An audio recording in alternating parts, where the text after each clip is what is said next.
Before independence, we had a situation where the minority groups in Nigeria had to make a presentation that became part of the Wellings Commissions Report, where the minorities feared domination by the majority groups.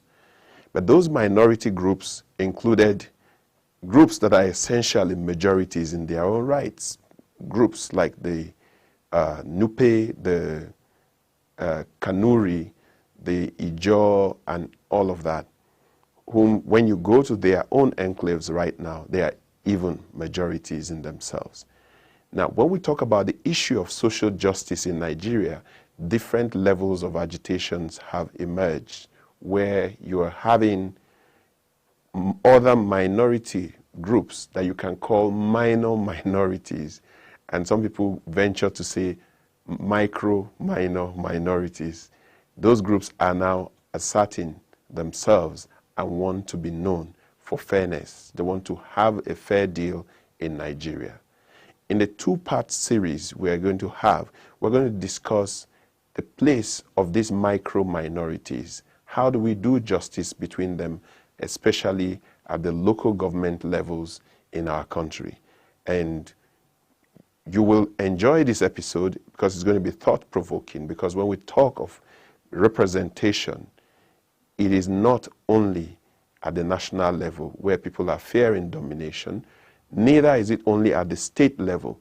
When you go to local government levels, there are other minority groups that are being dominated. Stay tuned.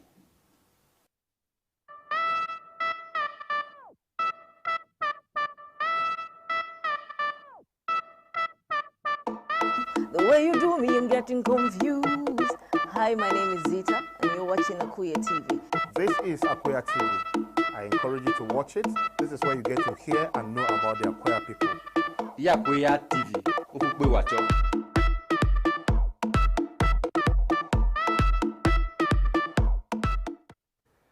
At the launch of Akweya TV in December 2020 and the Akweya TV Awards ceremony at the Sheraton Hotel and Towers in Abuja, the keynote speaker, Dr. Hussaini Abdu, said when it comes to the issues of minorities in Nigeria, that what is good at the federal level, when people advocate for the rights of minorities, is also good at the state level and is also good at the local government level. Today on Akweya TV, we want to have a conversation at that local level where we are now talking about minor minorities. You know, people who are so few, even the federal government discussions on minority groups don't really address. And in states like Benue, you have minority groups like the Etulo, the Akweya, even the Jukun, the Ofia, and a number of them. So in this conversation today, we have someone who has been a national president of the Akpa Community Development Association, and he has represented at all high levels. He's an engineer based in Abuja and has handled a lot of engineering projects. I'm talking about no less than Engineer Pius Ogu Oklo. You're welcome, sir. Thank you so much. Yes, sir. Thank you for bringing me here. Okay. Yeah. So in Otukpo local government, the statistics say that out of 549 staff of the local government, there are only 18 from the Akweya extraction. And there are 13 wards in Otukpo local government. Now, this has been rationalized for different reasons. People say because Akweya people don't vote, because this and that. What do you think is responsible for this? Okay, thank you so much for bringing me to this very important discussion.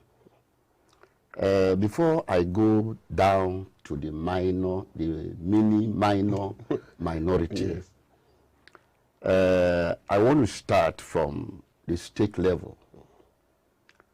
You see, politics, like people said, they say it's a game of numbers. But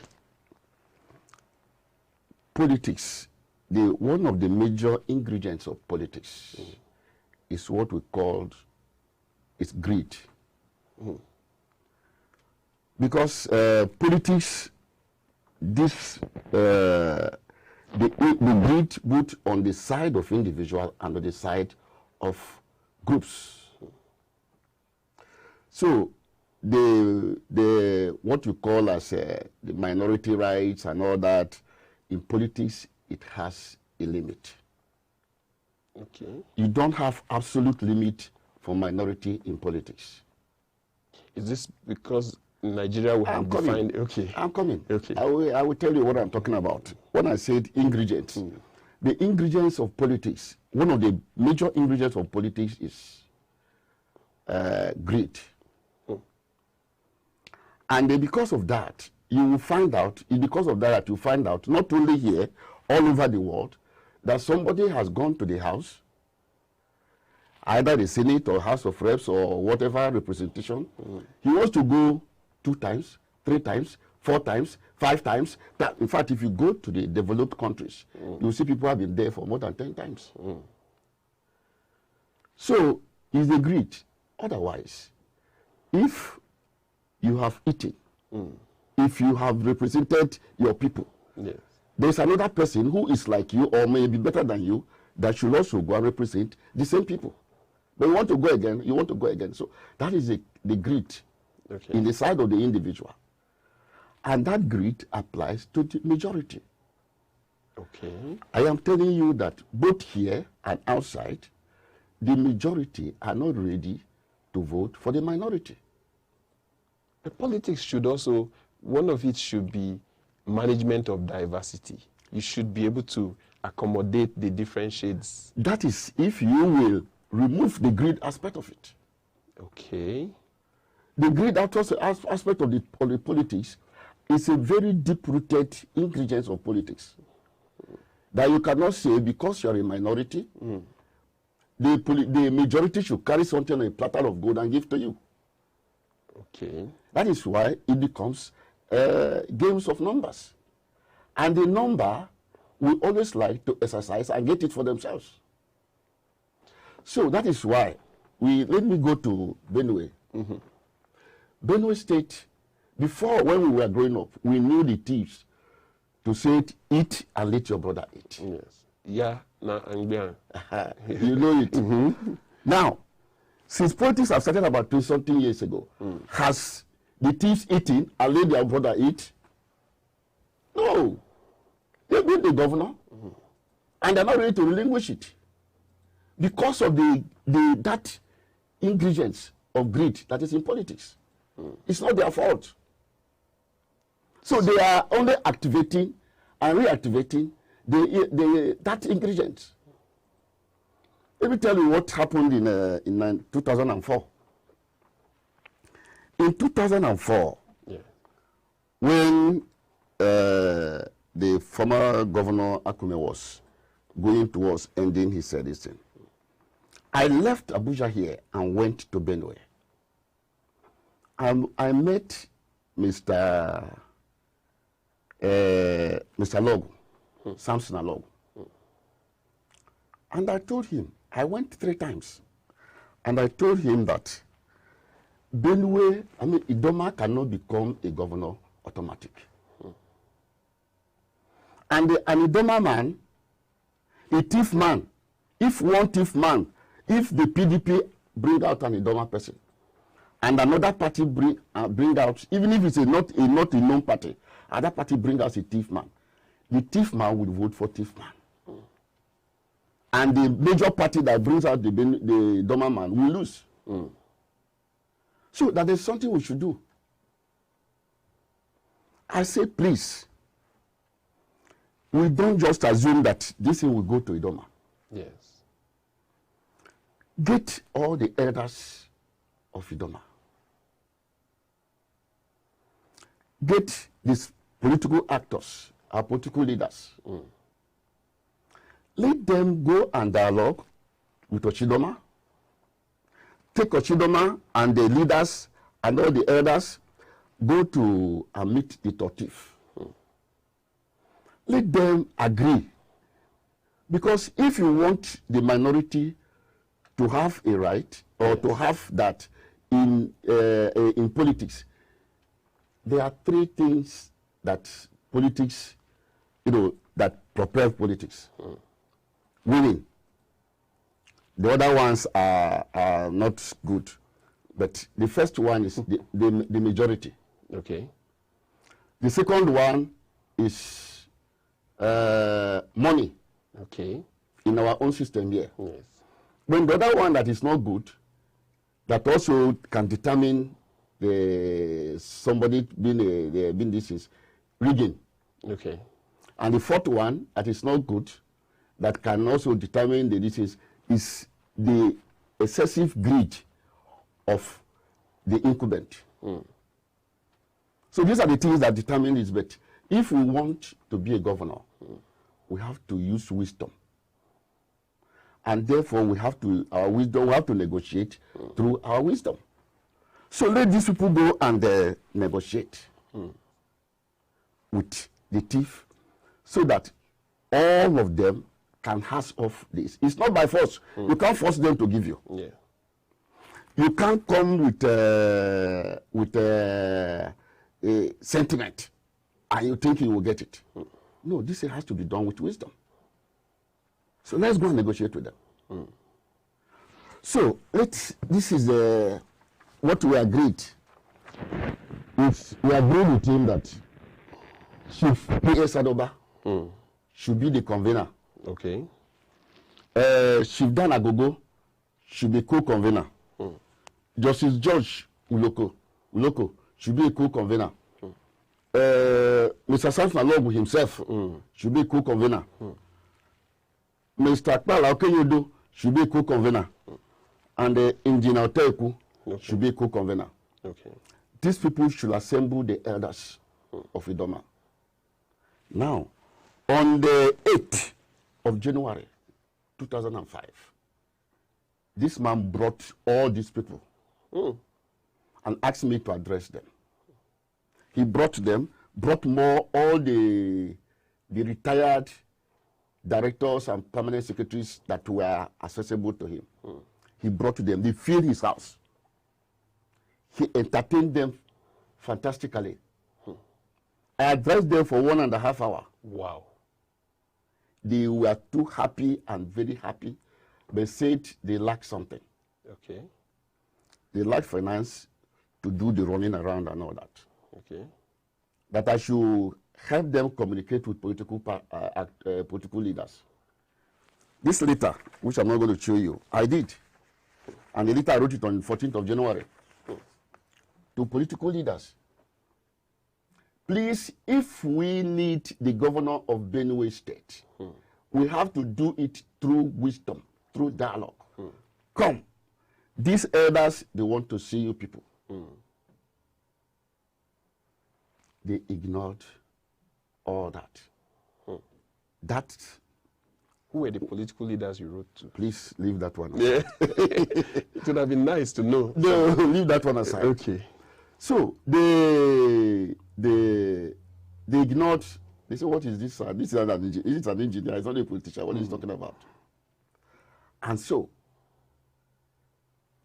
and then I told them when I was addressing the elders, I said, "What we need is, apart from going to meet these people, you people should come, bring all the political aspirants who wants to be governor together, sift them, and take one. Otherwise, they will fight themselves to finish, and the thief man will just come and pick it." So, and they agreed with me, but they couldn't do anything. Now, when the time came, about 8 or how many Idoma people were the one who were coming out to become governor. Yeah. The thieves were very few, and so Swam just pick it. Even when he has a little deficiency, it's still the Idoma people that has to help him to pick it. So, it is not a right. It's not an absolute right. For you to say you are a minority, they should give you leadership. You just go and sit down. So the problems of marginalization in Nigeria, therefore, are you blaming it on both the minorities and the majority then? Because if we are then at the local level, you are saying the ingredient is greed. Yes. And that greed means nobody can just cede anything to you. Yes. So at the federal level, that same greed is there. At the local level, that same greed is there. And at the middle level, yes, that same greed is there. You cannot just change it. So, but why does it work elsewhere in some places where there are different arrangements to have the minorities get to power? I mean, like, for want of other examples, the United States has had a black president. Okay. Let me tell you something. Yes. This, I told you that for minority, if you pick politics like we pick, like from there, like US, and just come and drop it without looking at ourselves, you will have the problem I'm telling you now, the greed. Yes. But if you fashion politics to suit your local environment, you will know that from there you bring in this wisdom I'm telling you, and the minority will be taken care of. But what we did in this country, we just lift what we know in the US and drop it here. And then the real ingredients of politics have to manifest.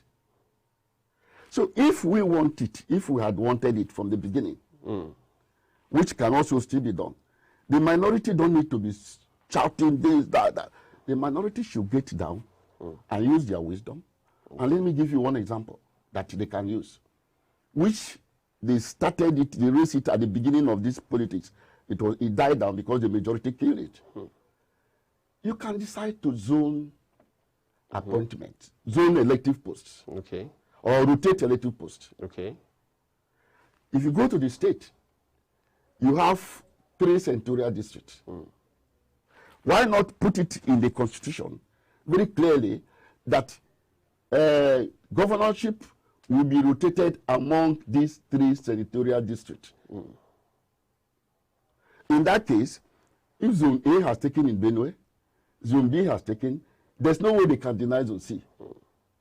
But if you leave it open, as people will say that let the best candidate come, anywhere you go, you will get the best candidate.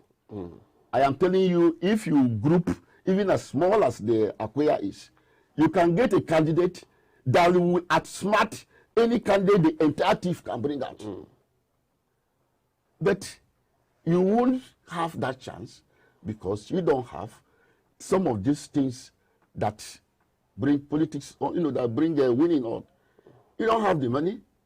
You don't have the population. You don't have the rigging power. You don't have the incumbency. So you cannot win. Okay, so now let's put politics aside and come back to like the civil service and others that are supposed to be depoliticized.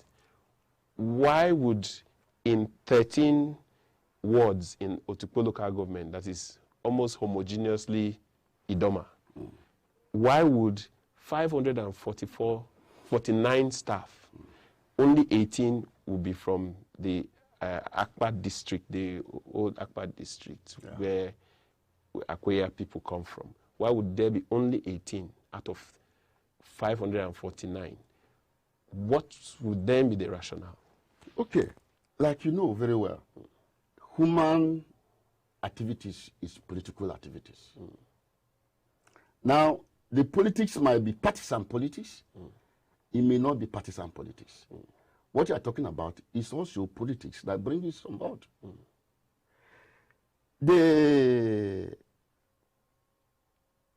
If the Akweya want to get to the Otukpo local government, they will have to also use wisdom. Because, one, we are the smallest in the 4 districts. So we cannot, and you will not go, you don't have the chance to be the chairman. Therefore, you cannot go and recruit your people. The chairman who's a politician, the head of the politics, or the politicians, he will recruit his own people. He will give recommendation to his people to go to Makurdi to be recruited. If he gets to Makurdi, those ones will also sieve it again and push it to the majority. So you cannot just sit down and say, we are there, let them give us our own share. No, it cannot happen that way. And it cannot happen through agitation. You continue to agitate, you make your noise, you go and sit down, you sleep, and that's there. Tomorrow you start again, and life continues. People are there, and nobody, they will not bring you in. So this thing has to be through wisdom. And in the case of Akweya in particular, for about from 2004 till now, many Akweya people have retired from the local government. And Akweya do not have a leader. And it's only a leader that can say, look, my people are this. Why are you treating it? They will have had the deputy speaker. Wait, he will move, I'm coming. He will move from a leader to a leader, from that leader to a leader, from that leader to a leader. Now, the deputy speaker we had at his own time, I know, maybe most of those who are there now were those he brought in. Otherwise, Akweya would have been completely removed from Otukpo local government. You may not see more than 5. So, what we need now is, if we have a leader that can speak for himself, who's not a partisan politician. If we had a district head, anywhere he goes, he'll be listened to. He carried all his political leaders that are working with him. He carried all the technocrats that are from him, people like you and all that. And he will meet leaders one by one. If he meets a local government chairman, and the local government chairman will give him his excuse, and he will say, no, why can't you do it this way and do it that way? The one will say, okay, if he's able to convince the chairman, he will move to Makurdi. And if he's able to convince the Makurdi, he will go with a list of his people that are eligible to be employed. But we don't have that now. So what we need is to put ourselves together. I'm not surprised that in fact, I'm even surprised that we have up to 18. Because for the past few years, the Akweya people, we've brought ourselves down. So nobody is fighting for anyone. We narrowed our fight to clan, to chieftaincy, to peace, and so our children begin to suffer. So we were supposed to rally around the national president at any time. But is that national president, the city national president, is the one who can make people to rally around him, to carry people along. So each time, I know that each time this thing happens, is a youth that brings it out, because no leader concentrates on it. Okay. So, but like I said, this is not a solely Akweya problem. We're using Akweya as a typical example. So the Etulo have the same problem in Katsinala. Yes. We are having similar case in Ado local government, where the Ofia and the Eza and Izi dominate. I think the Jigba and all those, there are complaints about imbalance. And you go to so many of the local governments, those imbalances exist. Yes. So by what you have analyzed for us now, is the blame or the onus back to these minority groups to be the ones to work for equity? Isn't the onus supposed to even be on the leadership, the people who have the might? It's not, as I told you earlier, the people who have the might, who are not the minority, will not favor the minority by that instinct of the greed. So the minority will now have to put themselves together. And they don't have to take these things by fire, by force. They have to use wisdom to approach the majorities and dialogue with them. And they say, okay, this is the situation. Because they are human beings. If you approach them, they will give you, but you will go and sit down and be waiting for them to bring it to you. They will not bring. So all the minorities all over. You see, even I was talking of, when the Igbos, I was discussing with my Igbo friend, when we were talking about Igbos must be the president. I said, if the Igbos want to be the president, in a way they are minority. In a way. In a way. Yes.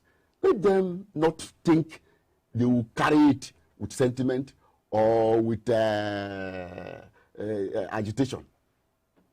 Get the Igbo men, meet the Yoruba people. The Yoruba all will step down. Meet the Hausas and others. They all will step down. Because they are stepping down.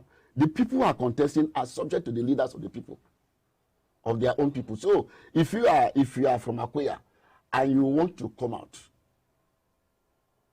and the leader of Akweya say, look, my son, we know that you are qualified. We know that these things can be your own. But then, leave this one from this village to come out first. Your own will come. You will calm down. You will listen to your leader. But if you said, we are the one, it must come to us. We are marginalized. Well, what is marginalization? In fact, if you begin to describe marginalization, you find out that the Hausas are marginalized, the Igbos are marginalized, the Yorubas are marginalized, or the thief are marginalized. Everywhere, everybody is marginalized. So which is the best?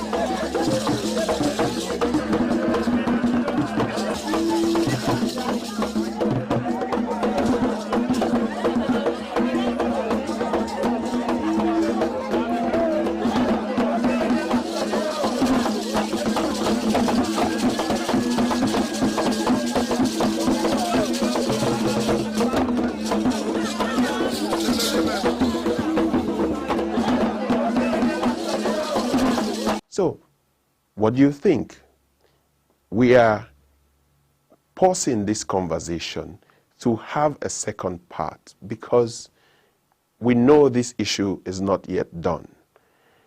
When we come back in the next episode, you're going to hear all the recommendations and the ideas that Engineer Pius Oklo has for remedying this situation.